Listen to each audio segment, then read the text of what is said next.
Bro, ajari gua hikmah. Demikian sebuah kalimat terucap dari sahabat saya yang memiliki gedung di depan City Walk Sudirman. Gedung 30 lantai tersebut, kantornya berada di lantai 29 dan lantai 30. Saya terkejut kenapa tiba-tiba saya baru datang ke kantornya dia berkata demikian. Tapi dia sahabat lama saya.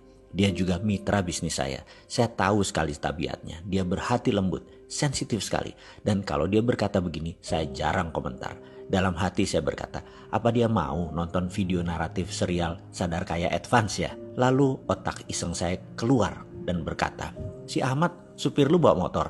Ada katanya. Kita naik motor keliling Jakarta, saya bonceng bagaimana? Dia kaget, karena mungkin sudah 10 tahun dia tidak naik motor. Dia steril dari hal-hal seperti begini. Ayahnya adalah salah satu dari 4 macan konglomerat zaman Soeharto. Dia sekarang pemegang tahta generasi kedua kerajaan bisnis keluarga tersebut. Naik motor? Ya enggak lah. Kemudian dia berkata, oke, why not? Katanya. Kemudian motor supirnya disiapkan di lobi. Siang itu kira-kira jam 3-an. Saya nyetir, dia naik di belakang saya dan saya langsung tancap gas menuju Mall Ambassador, daerah Kuningan. Lalu saya teruskan sampai bypass daerah Pasar Gembrong. Rencana saya balik arah di sana.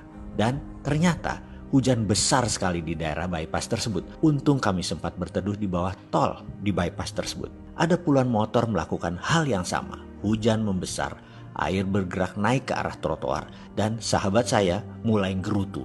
Sialan lu, basah nih gue. Di samping kami, seorang ayah dengan anaknya kira-kira berusia 10-12 tahunan berdiri merapat kedinginan. Air mengenang naik cepat sehingga sejajar trotoar tempat kami berdiri. Tiba-tiba ada mobil dengan kecepatan tinggi di dekat kami membuat siraman air kotor muncrat membasahi hingga tubuh kami. Semua orang menghujat seketika termasuk sang anak kecil tadi. Nampak sang ayah menenangkan dirinya. Saya yang berdiri di sampingnya tak kuasa tidak mendengarkan percakapan ayah anak ini. Sudahlah nak, jangan marah. Tapi dia kurang ajar ngotorin semua orang ayah. Kalau kita marah, kata ayahnya, itu energi negatif yang keluar dari diri kita.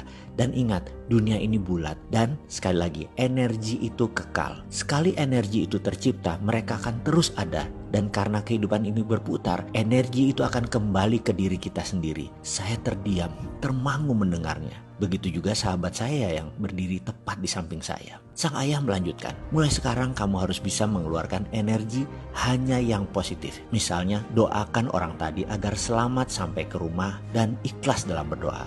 Doakan semua orang yang berteduh ini selamat sampai di rumah dan tidak terkena penyakit. Doakan pengemis di pinggir jalan. Doakan apa saja yang kamu lihat. Anak sekolah yang baru pulang, tukang sapu jalanan, semua yang kamu lihat. Doakan, percayalah hidupmu akan lurus, mudah dan selamat dunia akhirat. Papa selalu mencari uang halal untuk keluarga. Siang malam semua papa doakan. Mamahmu menanak nasi, dia berdoa. Ucapkan doa baik buat petani yang menanam, pedagang yang berjualan, pengendara yang membawa beras ini, petani yang menggiling padi menjadi beras, ikan yang dimasak pun mamah selalu mendoakan. Sehingga apa yang kita makan sudah disyukuri, sudah diikhlaskan, sudah diseimbangkan. Tak lama kemudian sebuah Alphard warna hitam tepat berhenti di depan mereka dan pintu terbuka. Mama, kata sang anak sambil naik ke mobil tersebut dan supir mobil tersebut bertukar dengan sang ayah.